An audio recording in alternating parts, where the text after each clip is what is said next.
And welcome everybody to our first quarterly town hall of 2023. Welcome everybody. As I said, we are recording this and it does go up on our YouTube channel. So if you ever miss a town hall or would like to revisit a discussion, you're more than welcome to head back to our YouTube channel and watch the recording. And then we also have live transcript available. There is a CC on your menu bar, and if you need live transcript, that is available for you to use. Here's our agenda for today. We'll go over some upcoming events in the PFA network and some engagement opportunities we have open. And then we will hear from our partners that we have been working with for the past many years. These are our agreements we go through each meeting, each PFA network meeting. We practice active and empathetic listening and sharing, challenging the ideas and not the person, be both teachers and learners. We take space and make space, stories stay, lessons leave. We use I statements, one person speaks at a time, and we want to be here and present now. So welcome. Feel free to introduce yourself in the chat. Let us know your name, where you're calling in from, and what brought you to the PFA network.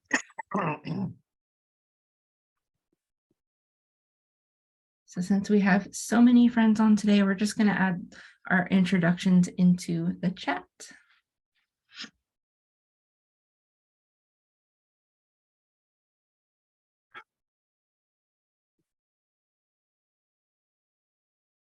All right.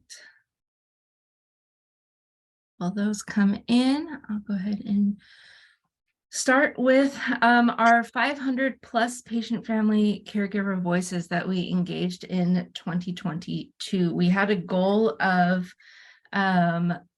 350 unique voices in the PFA network for 2022, and we surpassed that by many. We are excited to say that those 500 plus individual voices in the network are engaged in our engagement opportunities, our skills development, our skills exchange opportunities, and within our community. We've also provided $80,000 in stipends and honorariums in 2022 through those engagement opportunities. So that's through our partners, and we're really excited to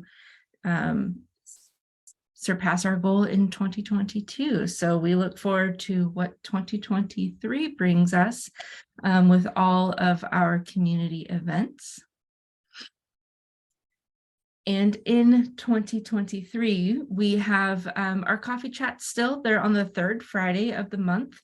Our next one is February 17th, coming up next week. And our quarterly town halls, like this meeting today, are every 3 months, our next one being May 10th. And then we're looking at doing a movie screening as a community event again, like we did with the Color of Care documentary screening and discussion. We're looking to do another one of those in November. If you have any other ideas or any other thoughts around community events that you'd like to see in the PFA network, you're more than welcome to email any of us at PFCC Partners, and we'll get something set up.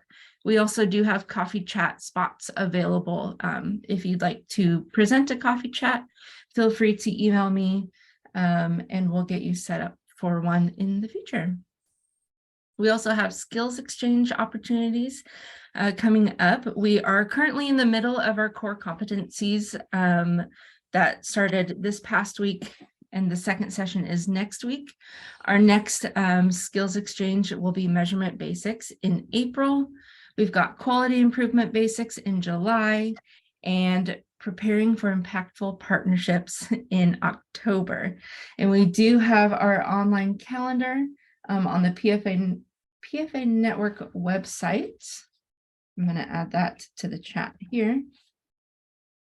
That you're more than welcome to always head back and check out upcoming community events.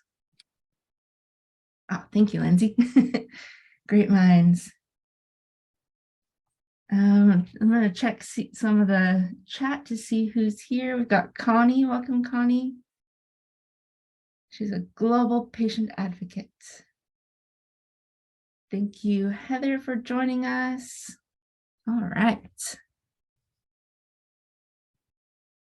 Our next PFA Network Coffee Chat, like I said, is next week on Friday, February 17th, 9 a.m. Pacific, 12 p.m. Eastern.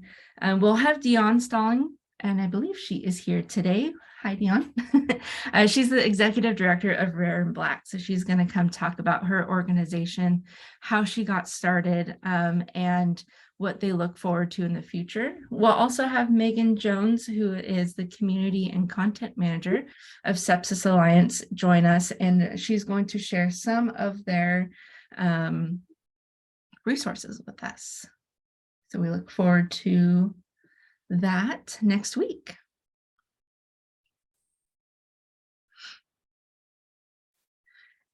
And we have our PFCC conference coming up. We're so excited. May 2nd at the Endowment Center in Los Angeles. Request for proposals is still open. You have 2 more days to submit a proposal. And we are excited to hopefully see so many of you in person at our conference. We are also planning an open house for the PFA Network on May 1st. So save the date for that as well. While you're in town, come on, stop on by the open house. And more details for that to come soon, but save the date for May 1st. All right, we'll get into some of our engagement opportunities. The first one is a proxy access focus group. Open Notes is conducting this focus group, and they want to hear about improving shared access to electronic health records between caregivers, family members of older adults. And it is a 90-minute focus group, and it's virtual. If you are interested in participating, Amanda's email is here. Let her know by the end of this week, by Friday, February 10th. They are looking to schedule that in March.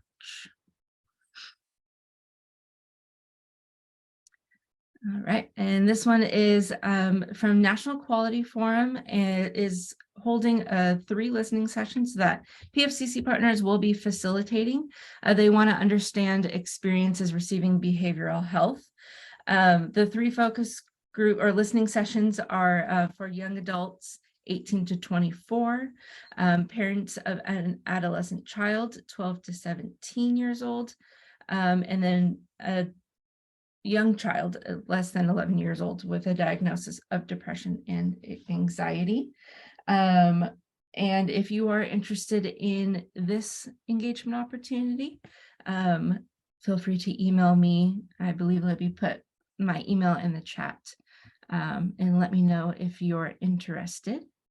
And Laura, if I could just clarify, that last one is not for children, but for parents of young children. Yes. Thanks. Thank you. Parents. Yeah, we won't have younger than 11-year-olds on a focus group. Yes, parents of young children. And we've got another listening session. We've got lots of people want to hear from you all. February 23rd, Acumen, which we will hear from a little bit later, and us, PFCC partners, we're conducting a listening session to hear feedback on Doctors and Clinician Care Compare website. Again, with this one, if you're interested in participating, feel free to email me. Was there anything in that one, Libby? Oops, not just yet. No, that's all good. And I was just noting in the chat that this is such good progress, you guys. I mean, a lot of you have been in this partnership efforts for a long time, as long as I have, or even longer. And you know that we've used to scratch our way into these discussions, and now we have these brilliant partners that are going to share with us today that are really seeking out the wisdom and the lived experiences. So just wanted to pause a moment and say it's great progress. Mm-hmm. Thank you.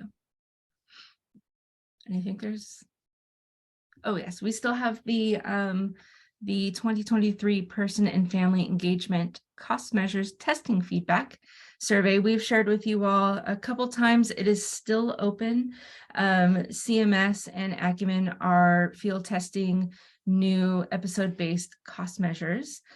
So if you have experience with any of these 5 cost measures, we've got kidney transplant management, prostate cancer, rheumatoid arthritis, chronic kidney disease, and end-stage renal disease. Feel free to fill out the survey. Many of our PFA network members have filled it out already, so thank you so much. And you're sharing your insights based on your lived experience with these cost measures. All right. I know that was a lot of information. Do we have any questions or comments before we hear from our partners? That was some rapid fire information for you all.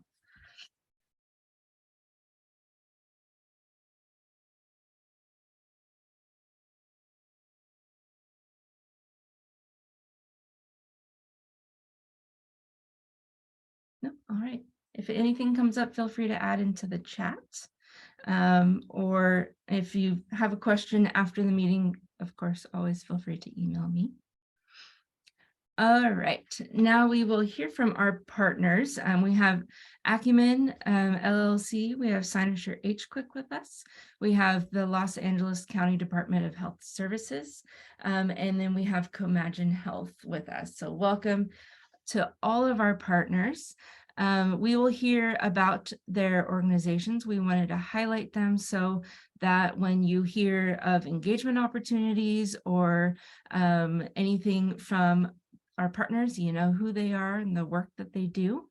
And they're going to talk to us a little bit about how patient family advisors and the PFA network has affected their work. We are going to go through all of our partners, and then we will do questions afterwards. So feel free to write your questions down, or you're also more than welcome to add it into the chat, and we can answer your questions in the chat as well. So we're going to go ahead and get started. I want to welcome Oscar. We have Oscar, Sam, and Heather here from Acumen, and I will go ahead and pass it off to you. Thank you so much. Hi, everyone. My name is Oscar Gonzalez. I'm from Acumen, and I'll be presenting just a few short slides on the person and family engagement, or PFE, activities that our team at Acumen has collaborated and partnered with PFCC partners with this past, I think, 3 to 4 years. So yeah, we're very happy to have partnered with PFCC partners and to discuss with you all some of the great work that has come out of this partnership. Next slide. Here we just have an overview of some of the PFE activities with some background and context. So our team at Acumen has worked together with PFCC partners since 2019. And the first project that we worked with them on was the MACRA episode-based cost measure development project, which, as its name might imply, is a project meant for the development of episode-based cost measures, which happened to be for the merit-based incentive payment system, or MIPS, which is part of the quality payment program. So that has been sort of the big project that our collaboration with PFCC partners started off with. However, PFCC partners has provided their efforts for implementing, person and family engagement, or PFE, strategies and activities across multiple projects at this point with our Acumen team. And sort of near the end of the presentation, we'll at least discuss briefly, my colleague Heather will introduce one of the additional projects that we've collaborated with PFCC partners with. And then also the strategy that we've used for person-family engagement has evolved iteratively based on the feedback from our partnership with PFCC partners, as well as also feedback that we've received from you all, from a lot of folks on the line, from members of the PFA network. And that's something that we are very, proud and excited about some improvements that we've noticed over the years as we've evolved our PFE strategy, where we've always had a PFE engagement component to our measure development work and activities. But prior to this partnership, it was comparatively, it was a bit more siloed, where patients and caregivers would provide their input, and then it would be shared with the clinician work group members. And we've definitely moved more toward an integrated participation approach, where we also place a lot of emphasis on ensuring that the folks that we work with, which they're called person-family partners or PFPs, that we do some work early on to ensure that they understand the project, that they have their questions answered. And we also provide them some general information about the structure of the meetings that they're going to be participating in. And again, addressing any questions that they may have so that they feel more equipped for their participation at these webinars. Next slide. Then here we're going to just focus on the macro episode-based cost measure project, which I have been, collaborating with Libby and Laura and others from the PFCC Partners team on for these past couple of years. So we have a person-family partner or PFP strategy that our team collaboratively with PFCC Partners we've created in 2019. And this strategy was designed to include PFPs throughout the measure development process, and also to integrate their input into measure development as well. And here we have just a visual that we use to sort of describe or visually depict what this approach looks like. So generally we actually have clinician work groups that they convene 3 different times during a wave. And each work group is specific to one particular measure, such as diabetes or rheumatoid arthritis. And we work with PFCC partners to recruit patients and caregivers that have applicable lived experiences with the Medicare program. And we have 5 PFPs per measure. And before each of these meetings that the clinician work group members have throughout the wave, PFPs are going to participate, and we offer flexible participation options, where our preference is of course a focus group, because we found some really valuable input that stems from these focus groups. But of course, we provide some flexibility just to accommodate, the busy schedules of many folks that we work with and collaborate with for our PFP strategy, where we also offer one-on-one interviews, or in some cases also sort of filling in a survey to provide their input.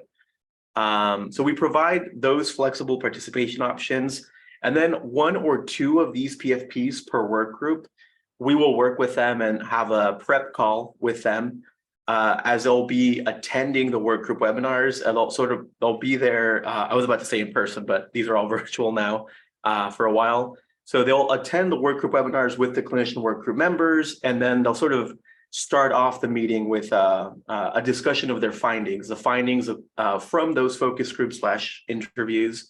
All of the PFP input is sort of shared at the beginning of the webinar. And then of course, the clinician work group members have an opportunity to ask questions to the PFPs, and also to just participate throughout the webinar as well.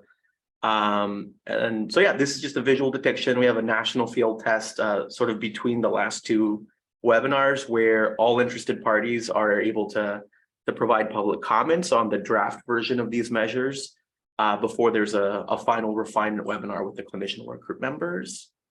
And yeah, that's pretty much the overall description of the strategy that we've been using. Next slide. So some of the key takeaways that we have sort of learned over the years with our partnership with PFCC Partners is that it's very important to engage early and to ensure that PFPs are fully aware of, the scope, the purpose, the scope of the project, the purpose of the project, and of course the timeline as well as their commitment as PFPs. Also, it's important to offer flexible opportunities for participation, such as what we mentioned in the previous slide with focus groups, interviews, surveys, and other sort of formats or mediums to ensure folks are able to participate in these types of activities.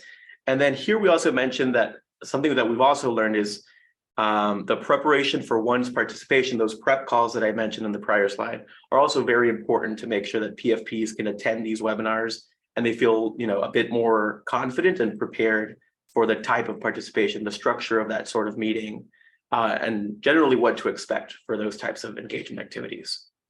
Another thing that we do is we evaluate PFP feedback throughout activities to identify areas for improvement. So after I think the first webinar and then the final webinar, we send evaluation surveys to gather some feedback from PFPs, and then we assess what they've been telling us has been working well and things that we could definitely work on to improve for future waves of development, since this is very cyclical.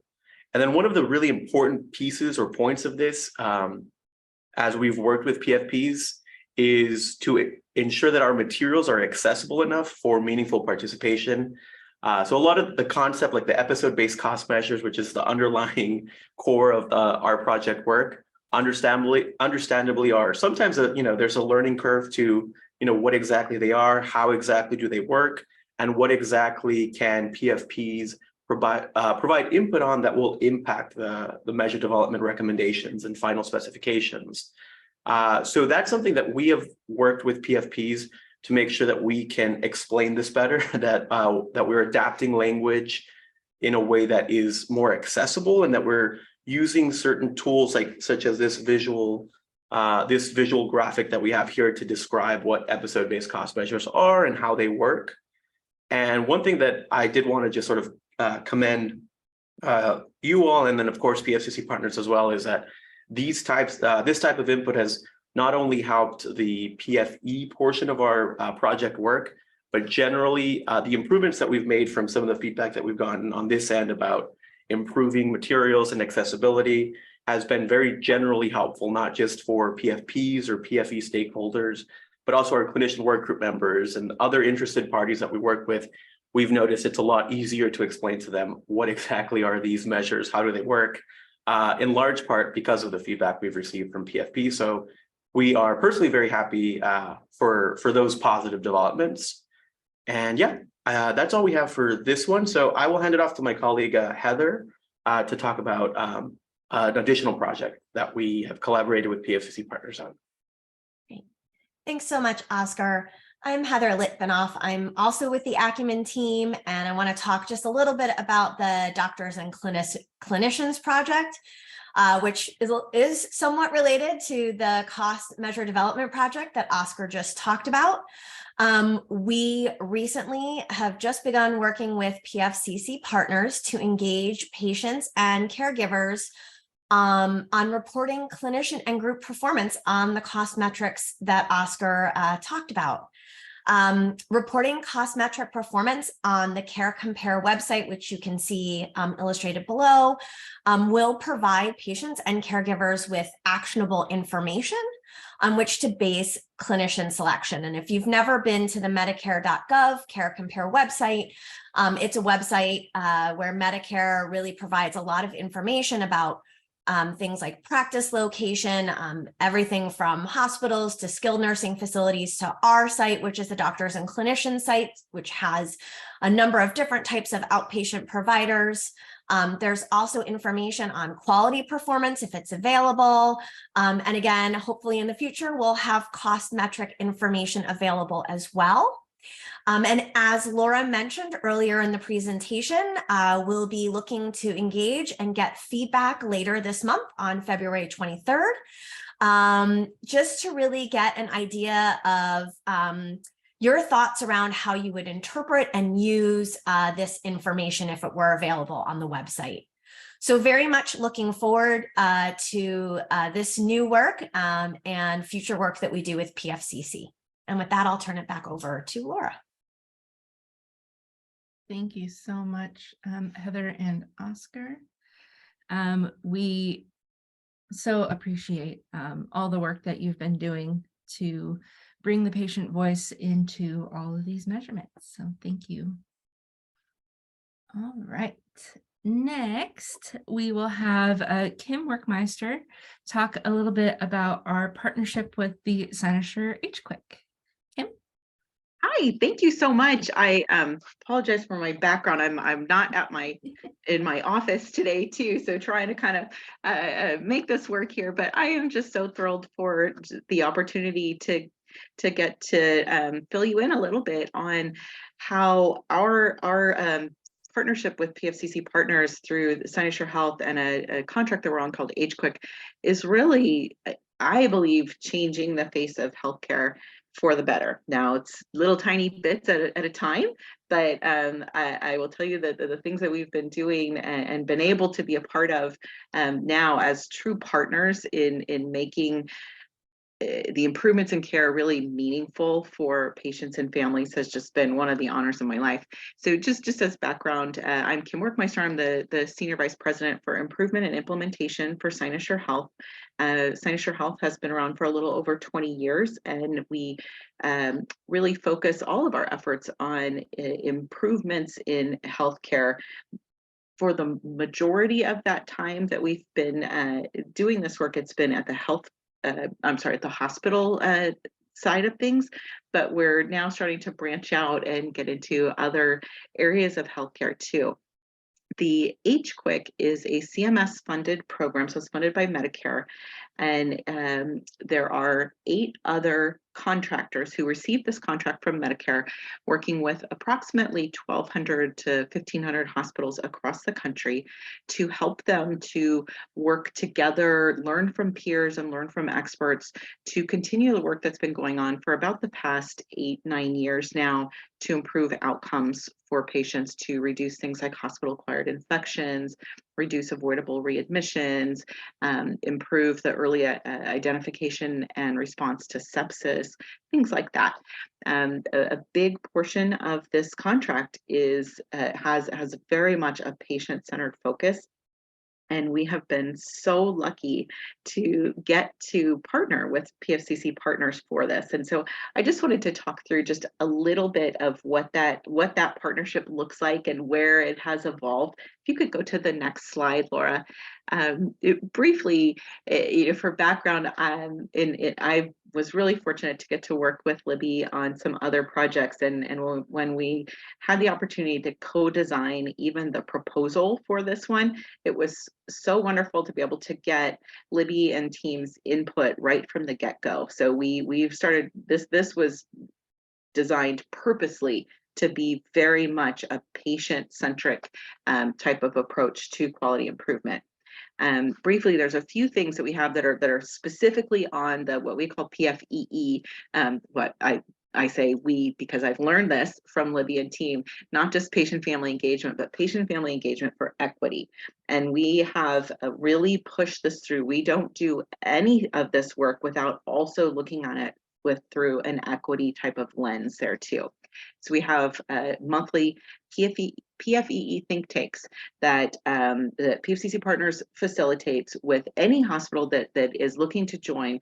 And those ones are really focused more on helping hospitals to either improve or implement the work that they're doing through their PFACs, through their patient family advisory councils, or through other ways to really meaningfully get patients and families engaged in the work.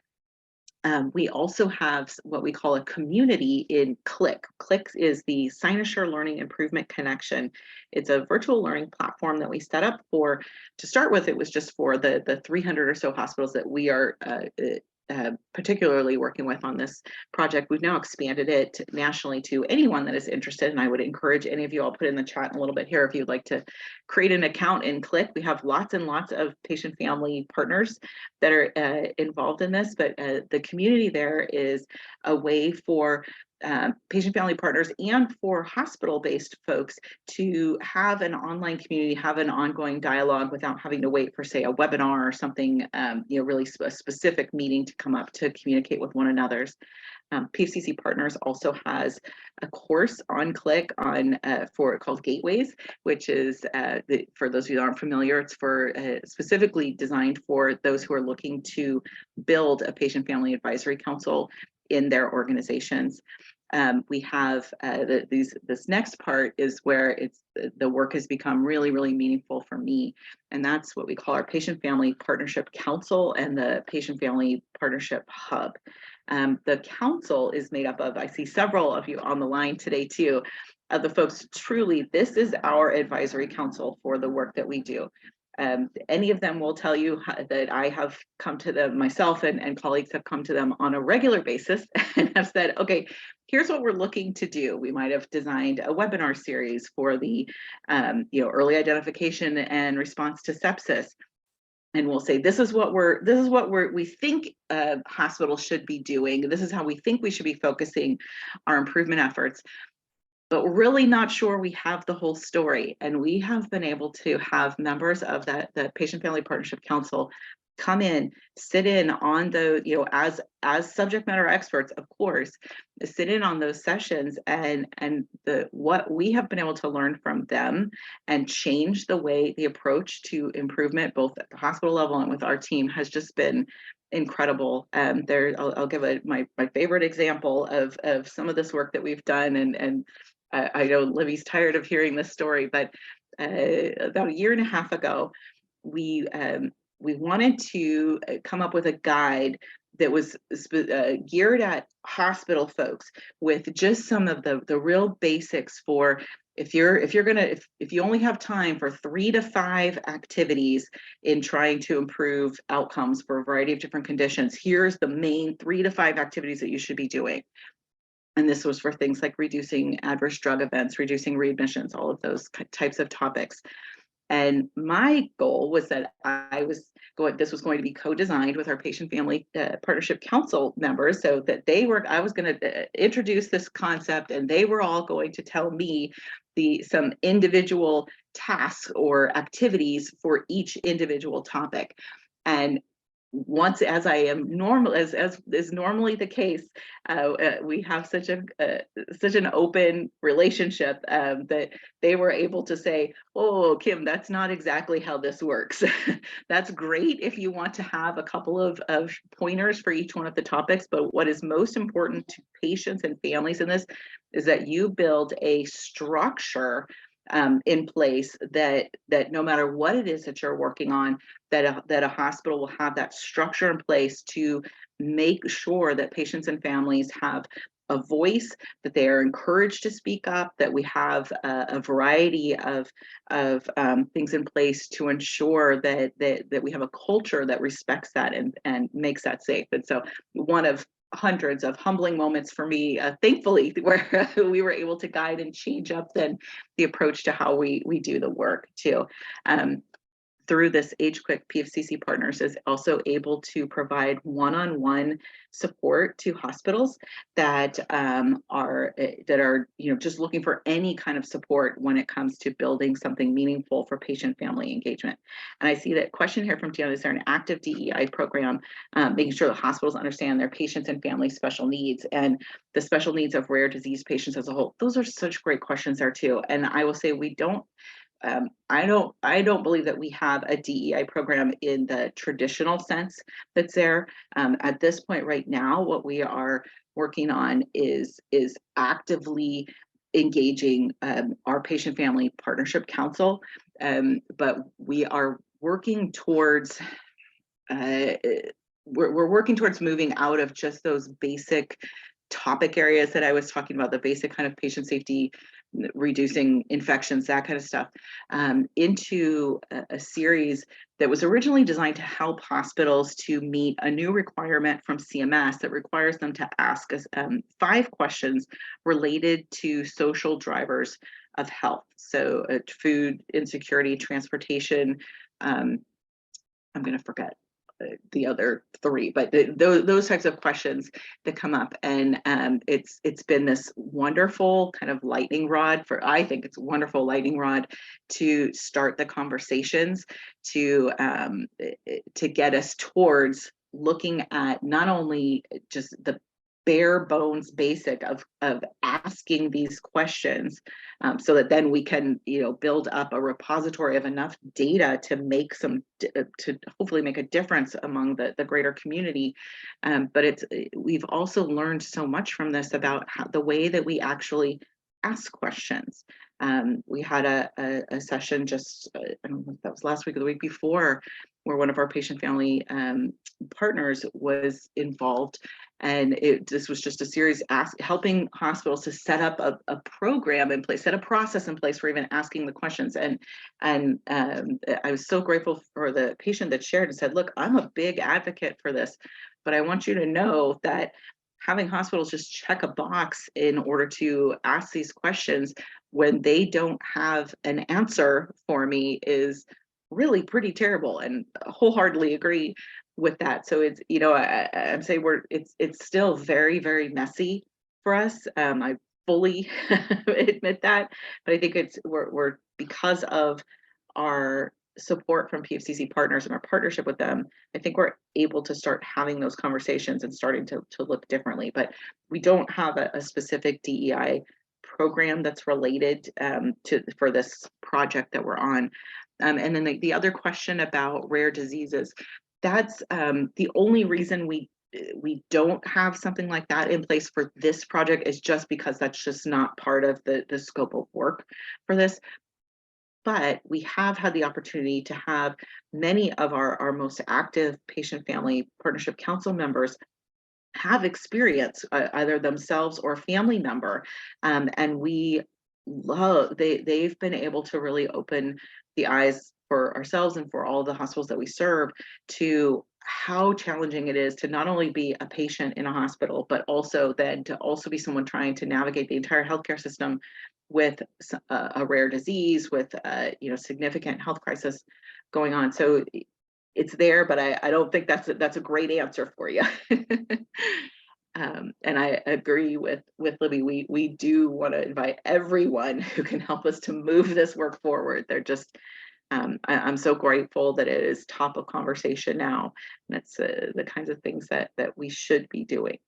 I think that was it for me. There might be one other. Oh, I know there's one other slide in here too with another example of this work. And really, Libby and Lindsay led this work here, and this is in response to the challenges of care transition. So the challenges that patients and their family members face when, from before coming to the hospital, while in the hospital, and then leaving the hospital to whatever the next level of care is.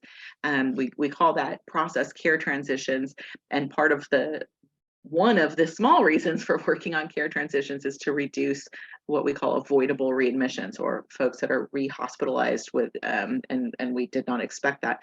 And Libby and team were able to lead this charge with patient family partners and with hospitals to set up a process in place try to set up some additional processes in place that will start at the beginning to make care transitions maybe less challenging.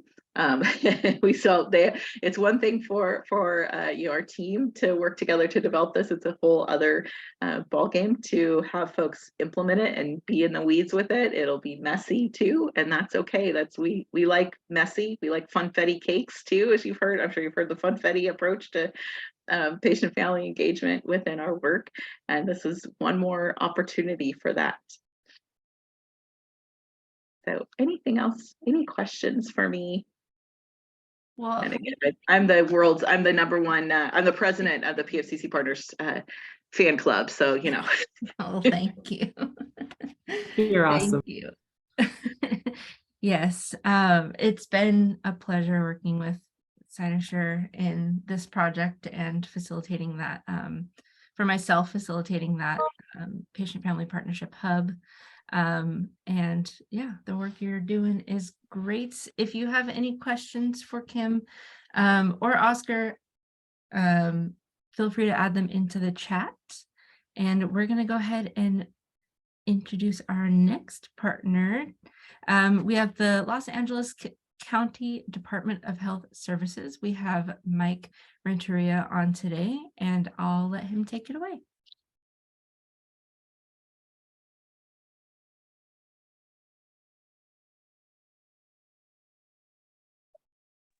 I think you're muted, Mike. Oh, thank you for that. I appreciate that. Hi, everyone. My name is Miguel Renteria, and I go by Mike. I serve as an improvement advisor for the Los Angeles County Department of Health Services. My work evolves on patient experience and supporting our culture of patient-family engagement throughout our health system. We are the second largest municipal health system in the country. We operate 23 health centers and 4 acute care hospitals, in addition to providing healthcare to youth in the juvenile justice system, as well as inmates in the LA County jails. Across the network of our health services, we provide healthcare services to about 750,000 unique patients every year and employ a little over 23,000 staff. Our mission is to advance the health of our patients and our communities, providing extraordinary care. Our goals range from transforming our system to providing cost-effective care of the whole patient across the continuum, optimize clinical quality and patient experience, and to have a high-performing workforce and ensure financial viability in support of our vision. Next slide, please, Laura. Our patient-family engagement work as a health system is relatively young. We partnered with PFCC partners in 2019 and took 10 teams across our health system through the PFCC's Gateways to PFAC Learning Collaborative Workshop. Prior to this, we had a Patient Family Advisory Council at Rancho Los Amigos National Rehabilitation Center. Our PFA Council at Rancho served as a stimulus for us to scale this engagement structure across our network of hospitals and health centers. We early on recognized the pivotal roles Patient Family Advisory Councils can serve to provide a sustainable structure to engage the patient, family, and community perspective in all lines of our work. We completed this workshop in the summer of 2019, and teams began recruiting for patient family advisors. By the end of 2019, about 75% of our teams began to have their first meetings with their local PFACs. Fast forward to the winter of 2020, we, like everyone else in healthcare and the world, began shifting shifting priorities and resources to our COVID-19 response. By spring, summer of 2020, most of our PFACs began experimenting with this new normal and shifted to meeting virtually. Of our PFACs that began meeting virtually early on have sustained their PFACs and continue to meet today. Reflecting back and looking back at these 3 years through all of this, I think more than anything, we've maintained and strengthened our commitment to patient-family engagement that is equitable and inclusive as possible. Next slide, please, Laura. That's all I have, actually. Okay. Well, you can stay there. That's fine. Okay. I share this story as it shares the story of how our hub started.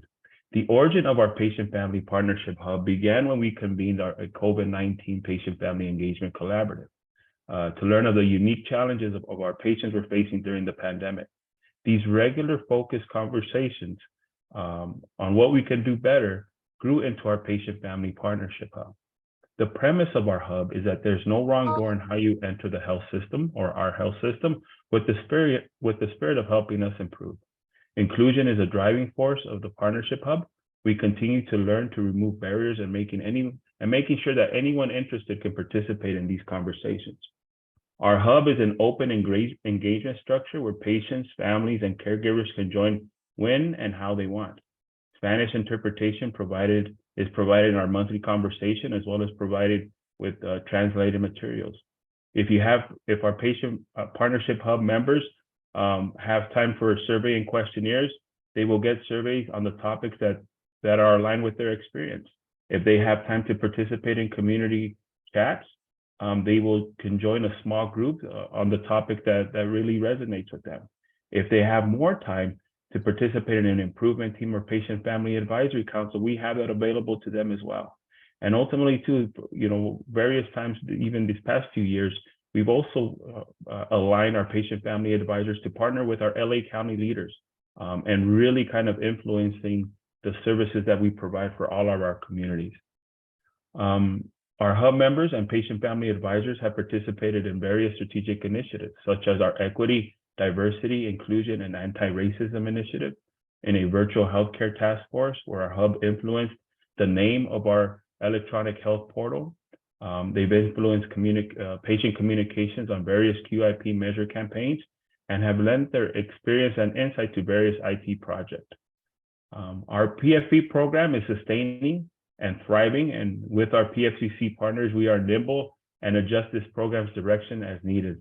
Lindsay, Laura, Libby, and Stephen have been super instrumental in helping us in our work. So huge thank you to our PFCC partners. I know the person and prior to me presenting said there was a PFCC president of the fan club. Well, you know, I would kind of nominate myself as the vice president to that fan club. So thank you for all the work, and I'll answer any questions the team may have this morning. Thank you, Mike. It's been, yeah, we are huge fans of you as well. It's been a pleasure working with you and learning all about recently with the Spanish interpretation in our hub. It's been great. Thank you, Mike. Again, if you have any questions, feel free to add them into the chat for any of our partners, and we can answer them either in the chat or after everyone goes. I'm going to go ahead and pass it over to Katie and Savannah at Comagine Health. Awesome. Thank you, Laura. Hi, everyone. I'm Katie Frazier, and I am a senior operations specialist located in Portland, Oregon with Comagine Health. I've been with the organization just over 6 years and have had the opportunity to partner with PFCC partners on our patient and family engagement efforts, both internally within our organization as well as externally with our partners. And then I'll talk a little bit about our organization. Our mission is, together with our partners, we work to improve health and create a better healthcare system so that people and communities will flourish. And we do that through our values of innovation, being consistently curious, visionaries, integrity, doing the right thing and being transparent, collaboration, working together and acting as conveners, excellence, delivering greatness and being committed, and compassion, caring and embracing inclusiveness. How Comagine Health fits into the healthcare landscape. We are a nonprofit organization working as consultants directly with providers, healthcare systems, and community partners across the continuum of care. We focus on a number of areas, including quality improvement. The work we do with our partners, patients, payers, and other community partners focus on complex health and healthcare delivery problems. A large part of our work is working with both federal and state government contractors to provide education, training, technical assistance, and consultation. We do a lot of community convening services with government agencies, health plans, providers, foundations, and other private sector organizations. And you can go to the next slide, Laura. So our project with PFCC partners has evolved into the Patient Family Partnership Hub.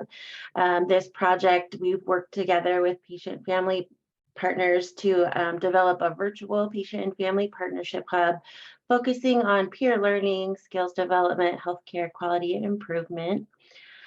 This hub framework has created an opportunity for all the patient and family partners to be engaged at the level that meets their needs. So that includes joining monthly meetings, participating in surveys or questionnaires, joining improvement projects with internal teams, or various other engagements. And I will hand it off to my colleague, Savannah, to talk more about our projects. Thanks, Katie. And sorry if you hear any furry coworkers in the background. They love to look out the window and bark at people. And of course, it's right now. So I'll just talk a little bit about a few projects and the impacts that have happened with our partnership with PFCC and the Hub advisors. So within our scope of work, we have various teams working on chronic disease, care coordination, and immunizations. And with the help of our Hub advisors from PFCC, there's been some great feedback on logic models created by those teams within the opioid space, there were opportunities for shared stories behind the data. And they helped to identify opportunity for unused medication disposal education within our infection prevention and control department. Hub advisors were able to review test messaging campaigns to improve the frequency of those messages. And then within our 6 building blocks contract, we had advisors on the project teams. Within our immunizations work, we were able to have advisor-led efforts to identify why patients receive vaccinations. Within our chronic kidney disease work, advisors provided guidance on best types of communications and worked with the teams to ensure that our flyers were more inclusive. And there is more to come. There's more work happening through our pipeline. And sorry for this coworker, he's just having a good time. So more to come, and we look forward to our continued partnership with PFCC. Thank you, Katie and Savannah. It's been great working with you both in Comagin. And we've got about 8 minutes for questions or comments for any of our partners. Feel free to raise your hand, come off mute, and ask a question. I'll just jump in really quickly, Laura. Yeah. It's so great to hear this format. I really appreciate all of our partners taking the time to share their efforts. And of course, all of the compliments. We at PFCC Partners feel so mutually respected and honored by our partnerships. And I put it in the chat, but I really want to elevate for our PFAnetwork members who are on the line today. These are the kinds of partners that we have the luxury, I'll say, of working with, and the multiple avenues of ways that we can continue to push forward the U.S. health system. And so I invite all of you, there's so many great opportunities to inform quality improvement and measure development, all of these pieces that keep the health system moving. And so just excited to have all of our partners on to present today, and then invite all of our network members into these partnerships. But any questions?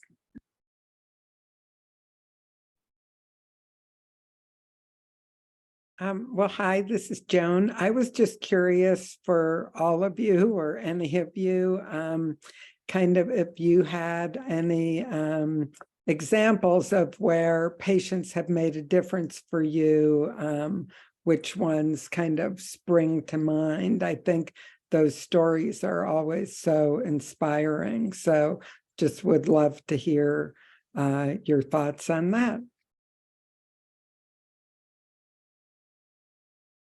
I think I could start off with an example. Thanks for the question, Joan. And so yeah, this is actually something we're currently looking into and exploring just for a separate project. But yeah, for our episode-based cost measure development work, I guess one example that I was discussing with a colleague earlier today was for the development of our rheumatoid arthritis episode-based cost measure.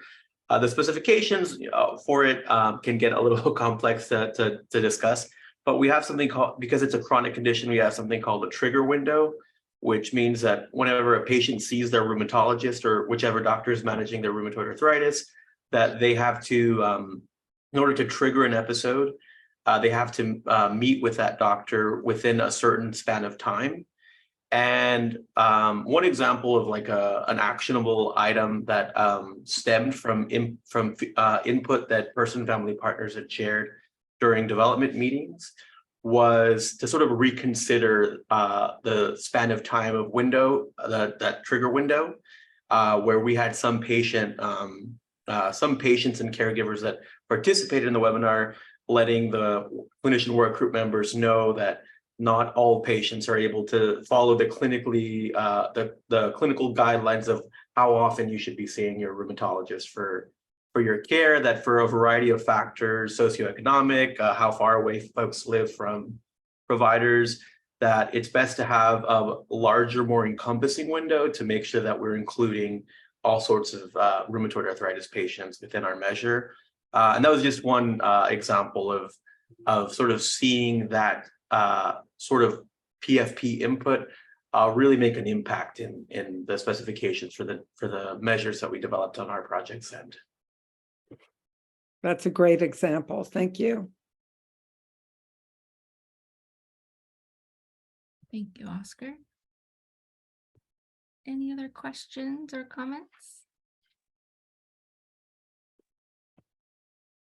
You know, I like to provide a little bit more context to that question. So in LA County Department of Health Services, you know, I think we're seeing the culture shift in terms of really project teams throughout all lines of our work, IT, quality, improvement, really seek to engage patient family engagement into their work early on, right? Not just necessarily when the product is done to kind of get feedback, but really kind of early on to see what kind of how our patients can really co-design, you know, the work that we're doing. And I think that has been a process. We didn't just land here. I think the last few years of doing this work and really kind of continuing the narrative and of the insights that our patients, family advisors provide for us has gotten us there, and really seeing the quality of how our patient family advisors kind of shape up the work that we're doing and delivering to the community. I think it only has helped our work. But just wanted to kind of add that comment to that question that was asked. Thank you.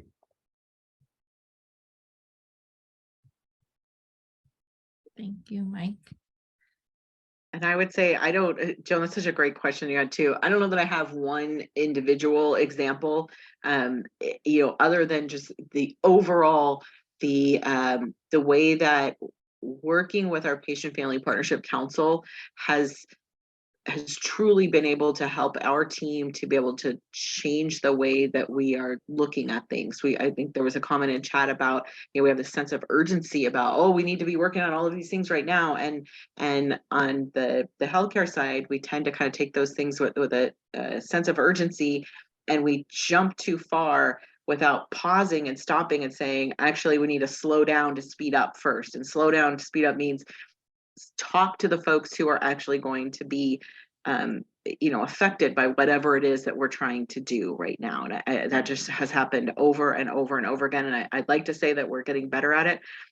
I can't say that for sure we have done, we've met that goal yet, but we're working on it. That's awesome. Thank you. Thank you, Kim. Yeah, we always say it's a marathon, not a sprint. All right. Well, we are just getting towards the top of the hour. So if you have any other questions for any of our partners, feel free to email me and we can pass your questions along. Like I said, this recording is available on YouTube, or will be available on YouTube. And we are now on Instagram. So if you have an Instagram, we're at PFCC Partners. And we've got some fun things going on our Instagram. And then you can also stay up to date with our work on LinkedIn as well. So again, there's my email, and it is also in the chat. So feel free to email me with any questions or comments. And thank you all for joining us today. Thank you to all of our partners. Thank you to everyone in the PFA network for joining us at our quarterly town hall today. Again, our next one will be in May, so keep an eye out for that. And I hope you all have a great day. Thank you.